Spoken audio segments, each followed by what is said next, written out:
Pues muchas gracias, Manolo, por esos consejos que siempre nos vienen también y ahora que ya se acerca el verano. Y el 20 de febrero de 1969 nacía en Barcelona Damaris Playà. Desde pequeña sus padres le inculcaron el amor a Dios y a su palabra. En su juventud, tras completar estudios teológicos, comenzó una vida orientada a la enseñanza y a la formación, tanto en el área musical como en las escrituras. Casada y madre de 2 hijos, ha colaborado con muchos organismos cristianos como la Sociedad Bíblica en Cataluña. Actualmente es coordinadora de escrituras en una escuela bíblica online y participa mensualmente con el programa de televisión Néixer de Nou en la TV3. Pues muy buenos días, Damaris, y bienvenida. Muy buenos días y muchas gracias. Es un placer tenerte aquí con nosotras y yo creo que tú eres una gran apasionada de este libro al que hoy nos estamos acercando, que es la Biblia. ¿Por qué se le llama el libro de los libros? Bueno, en primer lugar, es fácil ser apasionado cuando tú lees un libro y quieres volver y volver y volver a leerlo. Entonces, eso te engancha, ¿no? Y es fácil ser apasionado de la Biblia. ¿Por qué se le llama el libro de los libros? Yo creo que porque es un libro único. Es decir, es un libro histórico, es un libro que lleva contenidos que tienen mucho que ver con el interior de la persona, es un libro que también nos habla de poemas, es muy variado, pero sobre todo es un libro que no te deja indiferente. Uh-huh. Es el libro de los libros porque no solo te puede afectar a la emoción de leer un párrafo, sino que además te lleva a un cierto compromiso, a un cambio de actitud, a un cambio de vida prácticamente. A mí hay gente que me ha dicho, pero si ya has leído la Biblia una vez, ¿para qué la vuelves a leer? Exacto, es eso, ¿eh? Que te llama para volver y volver y volver, sí, claro. ¿Y por qué diríamos entonces que es un libro único, diferente a otros? Bueno, es un libro único en primer lugar por el contenido. Es decir, es un libro de libros, es una colección de libros en realidad. 66, ¿no? 66 libros y se dividen como en 2 bloques, el bloque del Antiguo Testamento y del Nuevo Testamento. Pero además, esos 66 libros... quizá las personas que no han leído nunca la Biblia puedan imaginarse que a lo mejor todo es reflexión, o todo es historia, o todo es la vida de Jesús. No, son 66 libros, pero además muy variados. Y tenemos desde, pues eso, historia, recoge momentos de la historia, pero después recoge momentos también de indicaciones de cómo vivir la vida para que nuestras vidas tengan sentido. Uh-huh. Explica también, por ejemplo, cómo vivían las personas en la antigüedad. Explica cómo empezaron a vivir los primeros cristianos, qué hacían. Explica qué creían y qué no creían. Evidentemente explica la historia de Jesús, pero también tenemos poemas. Incluso algún poema de tipo erótico. Quiero decir que llama mucho la atención la variedad que tenemos en la Biblia. No es un libro lineal, absolutamente lineal para nada. Ahora, es impresionante que más o menos en un periodo 1500-1600 años, que parece que se escribió, personas tan diferentes de clase social, pues como reyes, ¿no? O personas sencillas, y que mantenga esta unidad, esta armonía. O sea, es asombroso. Ahí has dado el dato. Es decir, no se escribió en una tarde. Entonces, se escribió en un montón de años y eso implica que fueron muchas personas y muy diferentes. Entonces, cuando un libro escrito por muchas personas muy distintas, con vidas, con experiencias muy distintas, lleva una línea de continuidad, lleva una misma idea de fondo. No se contradice. No se contradice, que esa es una de las grandes cuestiones, si se contradice o no se contradice. Es verdad que en algunos párrafos hay visiones distintas sobre el mismo tema, pero claro...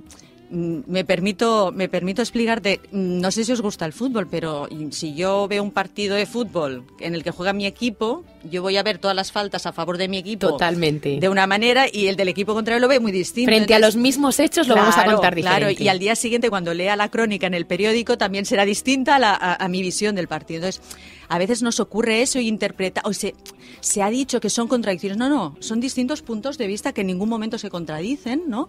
Pero que nos amplían, nos dan riqueza y eso creo que también es algo muy positivo en la Biblia. La Biblia es muy rica en contenido. Es como que se hubiera respetado pues la personalidad de cada persona, claro, ¿verdad? La manera de contarlo y eso pues nos enriquece. Y yo creo que hay mucha gente que desconoce que tenemos mucha influencia en nuestra cultura y en nuestra sociedad de este libro, ¿no? Sí, sí, vamos. Muchos dichos que decimos. Exacto. Siempre pensamos que cuando hablamos de este tema, siempre pensamos en la primera frase que a mí me viene a la mente siempre es el Benjamín de la familia. Bueno, el Benjamín de la familia, si no has leído la historia que habla de Benjamín, que era el hermano pequeño de 12 y demás, no sabes por qué se llama Benjamín al pequeño de la familia. O a veces expresiones que tenemos de echar las perlas a los cerdos. Resulta que eso lo dice la Biblia. Hay muchas expresiones que realmente nacen en la Biblia. Incluso, yo diría también que hay muchas costumbres, formas de hacer las cosas. ¿Por qué el domingo es fiesta? Pues el domingo es fiesta, resulta, porque celebraba la iglesia cristiana después de que Jesús muriera en la cruz y resucitara un domingo, empezó a celebrar ese día como el día más importante. Entonces, por eso es fiesta el domingo. Entonces, hay muchas... Incluso refranes, ¿no? A quien madruga Dios le ayuda. Claro. Sí. Ese tipo de... Hay muchas referencias, sí. Y, Damaris, yo comentaba antes aquí con mi compañera Marcela que en general la gente le exige mucho a la Biblia, ¿no? Porque le ponen muchas pegas y está escrita por hombres. Yo digo, bueno, pues no vayas a la universidad porque en la universidad los libros que yo sepa hasta ahora están escritos por hombres, ¿no? Entonces, ¿por qué podemos confiar en la Biblia? ¿Qué garantías tenemos de que la Biblia es veraz? Yo sé que es una pregunta muy compleja la que te estoy haciendo. Sí, no, pero a ver, lo primero que tenemos que tener claro, creo yo, es que la Biblia la leemos y nos acercamos a ella de manera muy distinta a como nos acercamos a una novela. El propósito de la Biblia, el origen de la Biblia es distinto al origen y al propósito de una novela o de cualquier otro libro, un libro de historia. Entonces, lo primero que debemos tener claro cuando hablamos de si podemos confiar en la Biblia es que hay dos elementos allí. Por una parte hay el elemento de ¿realmente lo que yo estoy leyendo hoy aquí en mi casa, en mi Biblia que tengo en mi casa, es lo que se escribió al principio? Esa es una pregunta a resolver. Si realmente eso es cierto. Segunda pregunta. Lo que cuenta la Biblia de cosas que pasaron hace no sé cuántos miles de años o cientos de años, ¿eso es verdad? ¿Eso se puede demostrar? Vale, esa es la segunda pregunta. Y la tercera pregunta, que es la que nos pone en dificultad, es ¿este es un libro de fe? Y la respuesta es sí. Con lo cual, nosotros podemos hablar de si es fiable, cómo nos ha llegado, que se puede demostrar. Sí que podemos hablar también de si lo que explica históricamente es demostrable. Pero al final es necesario que cada persona se enfrente a lo que nos explica la Biblia en cuanto a creer, si queremos creer o no. Es una cuestión de fe. Y eso no lo tiene una novela, no lo tiene un libro de historia. Entonces, en ese sentido no podemos mezclar los temas. Podemos hablar de si es fiable, cómo ha llegado a nosotros. Podemos hablar de lo histórico, pero siempre nos quedará el aspecto que tiene que ver con la fe, con el confiar en Dios, con que cuando Dios dice que me ama, es verdad que me ama, que cuando Dios dice que me promete que va a ayudar, es verdad que me va a ayudar. Entonces, esa es la parte de la fe. Pero en cuanto a cómo nos ha llegado el libro, ahí tenemos un montón de pruebas y podemos hablar de eso si quieres. Y puede ser que viendo estas pruebas y tú digas, bueno, yo me convenzo pues racionalmente, por decirlo de alguna manera, pues viendo el número de años que pasaron, el número de copias, que hay todo un estudio que hace esto, pero aún así uno puede tomar la decisión de no creer. Claro. Somos libres, ¿no? Moralmente para creer o no creer. Ese es un tema que trasciende a lo largo de toda la Biblia y que va más allá de ella incluso, diría yo. Y es el hecho que Dios cuando nos da este libro, cuando hace que este libro llegue a nosotros de alguna forma, ¿no? Él también nos da la libertad de tomar nuestra decisión al respecto. Y claro, podemos creer o podemos no creer y esa es la libertad. No somos autómatas, claro que no. Pero volviendo a lo que me comentas... Para los más escépticos, claro. Cuéntanos...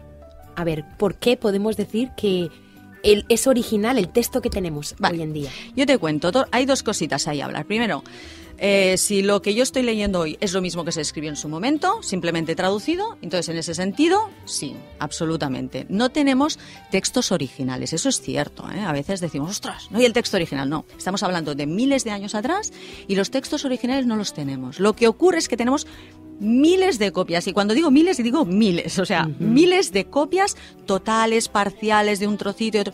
Y todas estas copias concuerdan entre sí. Y unas se escribieron 300 años antes que las otras. Y unas se escribieron aquí y las otras se escribieron allí. Y cuando tú vas encontrando que todo concuerda, dices, bueno, aunque no tenga el original, se me demuestra, esto no es que lo hagamos solamente con la Biblia, se hace con todos los libros, eso nos ocurre lo mismo con los relatos de Julio César, por decirte algo, o lo que escribió Platón. Pero con una diferencia. En el caso de Platón, por ejemplo, tenemos 7 copias de lo que él escribió en su momento. En el caso de la Biblia estamos hablando de 13.000 copias o fragmentos. Entonces, ahí hay una distancia muy importante en cuanto a cantidad. Eso por una parte. Y por otra parte, a medida que se han ido descubriendo más restos, nunca ninguna copia posterior o anterior ha negado lo que ya teníamos. Se ha contradicho o ha aparecido algo nuevo que no coincidiera. Entonces, eso nos ayuda a creer, a confiar totalmente que tenemos, aunque no sea el original, sí que tenemos un texto base del cual podemos trabajar. En cuanto a la transmisión... Porque hoy en día, perdona que te interrumpa, Damaris, pues vemos, los medios de comunicación, con razón se les llama el cuarto poder, y parece que cuando sale una persona en un plato de televisión o en una emisora de radio, pues parece que no se pone en duda todo lo que dicen. Y hoy en día, pues la verdad que están diciendo cosas que los que conocemos un poquito el tema sabemos pues que no tienen ninguna base razonable, ¿no? Pues que cambiando la historia, ¿no? Que si Jesús se casó con María Magdalena, que si tuvo hijos, que si no resucitó, que si robaron el cuerpo. Entonces, ¿cómo saber que esos hechos que nos narran la Biblia son exactamente lo que sucede? Mira, en cuanto a ya decíamos, en cuanto a que a mí me ha llegado el mismo texto que se escribió, tenemos pruebas y son pruebas que se usan para cualquier texto antiguo. En cuanto a la veracidad de la historia que se cuenta allí, resulta que tenemos más datos, más evidencias históricas, por hablar de Jesús, tenemos más evidencias históricas de Jesús que de la batalla de Waterloo, por decir algo, Entonces... Claro, ¿alguien duda de que nadie ocurrió? Duda de esa batalla, ¿eh? Bien, pues tenemos muchísimas más evidencias. Esas evidencias tienen que ver con lo que la propia Biblia explica, lógicamente, pero también con gente alrededor, personas que vivieron en ese mismo momento y que relatan. Entre ellas hay un historiador que se llamaba Josefo, un historiador judío. Flavio Josefo, ¿vale? Sí. Entonces, él explica historia de los judíos, no es que sea alguien cristiano con un interés especial en explicarnos algo de Jesús, pero le menciona en varios momentos y explica lo que hacía y explica lo que había. Eso por una parte. Por otra parte hay un elemento muy importante y es que, claro, si yo ahora me pongo a escribir la historia de Jesús, han pasado 2000 años, entonces no hay nadie que vivió entonces que me pueda decir, oye, ¿lo estás escribiendo bien o lo estás escribiendo mal? Eso no ocurrió así. Pero la historia de Jesús se escribe cuando las personas que estaban viviendo esas circunstancias aún estaban vivas. Claro. Cristianas, algunas testigos sí, oculares. Claro, cristianas algunas, pero otras no. Entonces, si hubiera circulado por ahí un texto hablando de Jesús, explicando cosas que no eran, los que hubieran estado por allá y hubieran visto que lo que se explicaba no era cierto, hubieran podido decir, oye, eso no es verdad. Y eso no ocurre tampoco. Nadie de las personas alrededor, que hay alrededor cuando se escriben estos textos, dice que eso no sea así. Entonces, esos dos elementos nos ayudan a realmente estar confiados de que es cierto lo que se está explicando. Vamos, casi es más fácil creer que la Biblia es verdad que creer que no es verdad. Es más, me estás convenciendo, Damaris. No, hay que ponerle más imaginación para creer que no es verdad. Que sí. La verdad, yo creo que sí, hay que ponerle más imaginación, pero bueno. Y, Damaris, ¿cuál sería la prueba más grande que tú consideras del origen divino de la Biblia? O sea, que es un libro que tiene que estar la mano de Dios por ahí, porque es que si no, humanamente, esto yo digo que sería imposible de que hubiera llegado a nuestras manos hoy en día. Bueno, tú...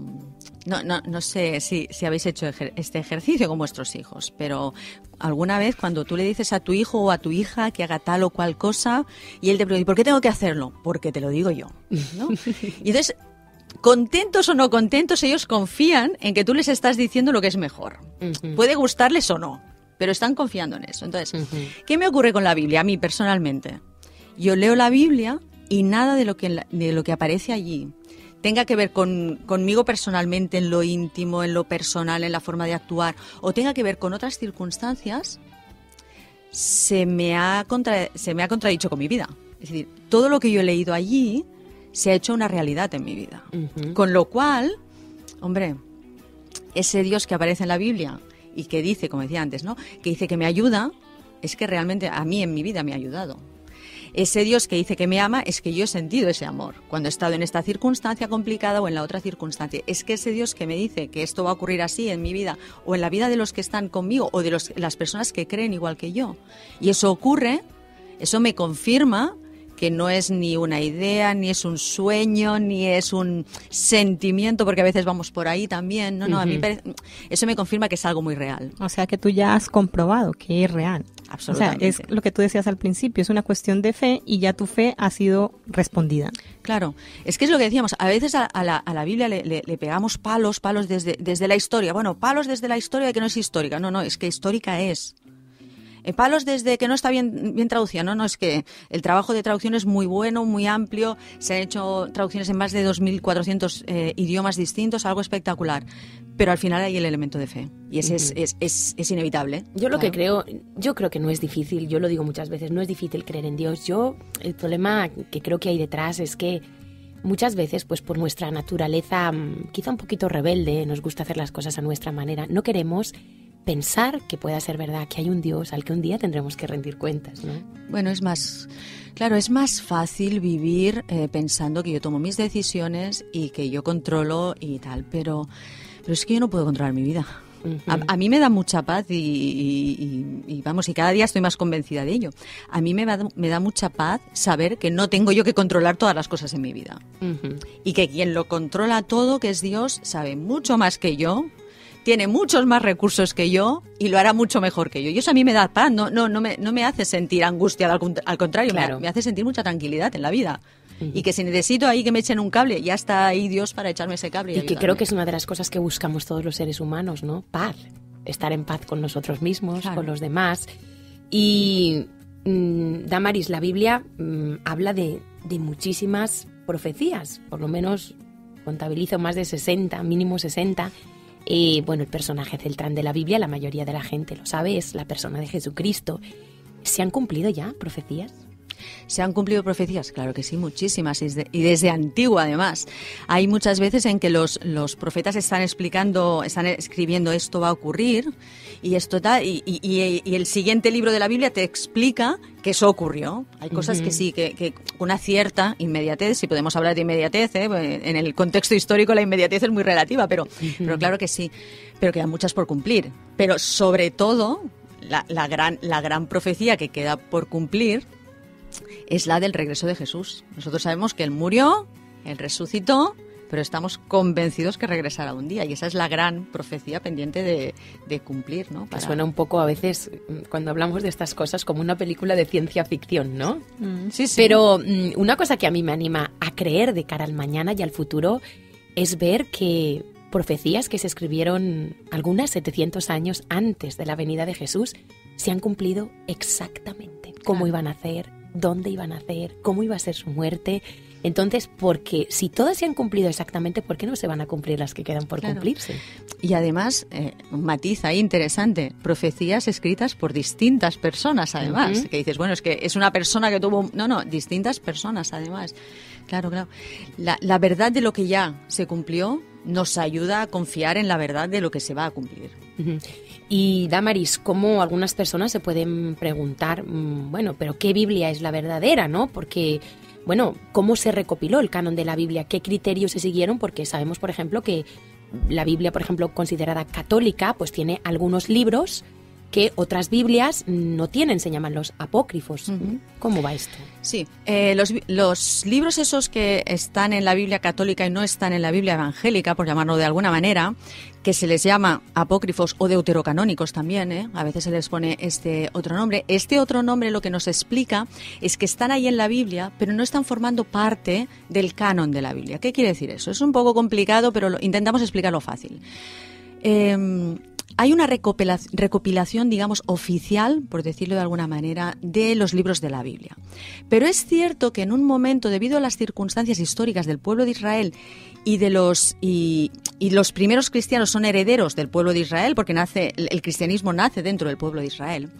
Pues lo cierto es que cuando aún no se había escrito el Nuevo Testamento, cuando estaba todavía el Antiguo Testamento, en un momento en que parte del pueblo de Israel se desplaza desde Israel y va a vivir a otras zonas, bien básicamente porque son trasladados por invasiones y demás, allí en esas nuevas zonas empiezan a redactar una serie de libros o a recoger una serie de libros que hablan de costumbres, de historia, pero que ellos mismos ya cuando recogen esos libros no los consideran como que forma parte de la Torá y de su bloque de libros sagrados. El mismo pueblo de Israel, cuando hace esa recopilación, ya hace una diferenciación entre los libros que nosotros llamamos ahora en la Biblia Antiguo Testamento y estos otros libros que quedarían ahí en medio, que son los deuterocanónicos que comentábamos. Entonces, ¿qué ocurre? Ellos traducen esos libros porque, como viven lejos de su tierra, entienden que eso les ayuda a mantener las raíces, por decirlo de una forma sencilla. Entonces, que con el tiempo, con el paso del tiempo, cuando ya se empieza a hacer la recopilación de la Biblia y se estipula cuál es el canon definitivo de la Biblia, estamos hablando entonces de muchos años después, ya se ha escrito el Nuevo Testamento, en ese momento surge la duda de qué hacer con estos libros, que son muy usados, leídos y releídos por parte del pueblo. Que muchos venían de la tradición oral, de hecho. Sí, claro. De la parte de la Biblia escrita venía de la tradición oral. Evidentemente, una parte muy importante, sobre todo del bloque del Antiguo Testamento, llega a nosotros, o a los primeros que recogen por escrito, es porque ha llegado por tradición oral, ¿no? Entonces, ¿qué se hace con esos libros? Y entonces hay dos formas de leerlo. Unos dicen, bueno, pues incorporémoslo ahí en la Biblia, dentro de la Biblia, pero vamos a hacer una cierta diferencia entre unos libros y otros.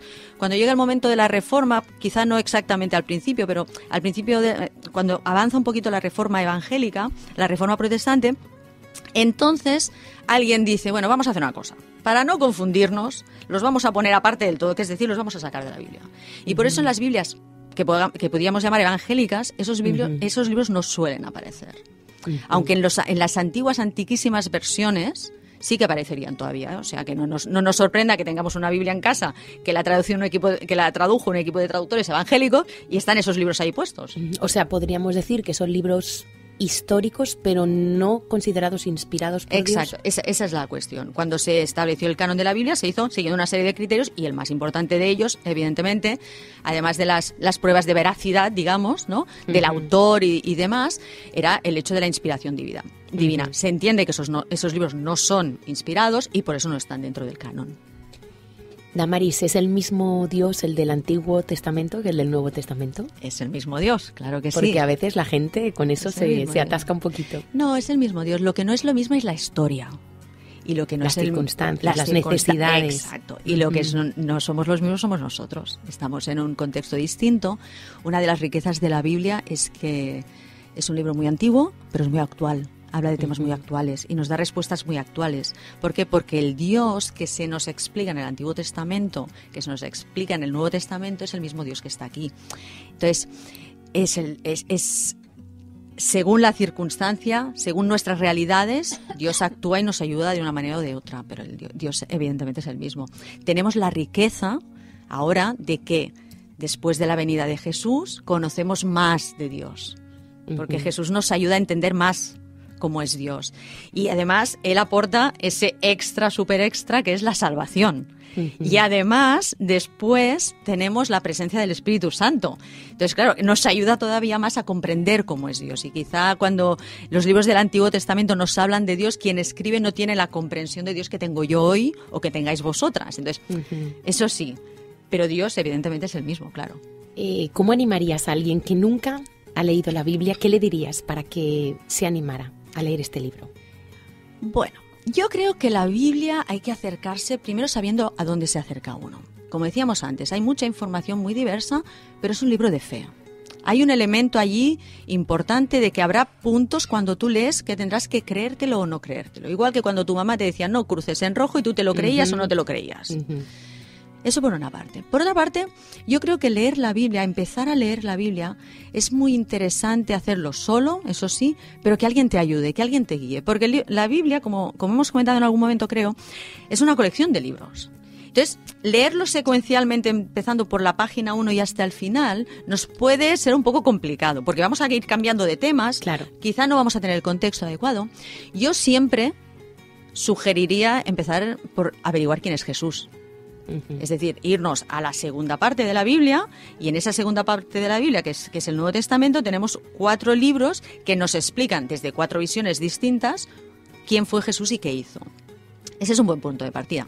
Pero además, las Biblias, las traducciones de la Biblia, también hay que tener en cuenta, se van haciendo se van haciendo nuevas traducciones y cada vez el lenguaje es más actual, con lo cual tenemos traducciones de la Biblia con unas palabras que comprendemos perfectamente, pero en cambio si la Biblia que usamos es una muy antigua, vamos a encontrar palabras que nos va a costar un poquito. Con lo cual yo sugeriría buscar a alguien que nos ayude a localizar dónde está la historia de Jesús en la Biblia, empezar por ahí y, si es posible, con una traducción que utilice palabras más que no sean más cercanas.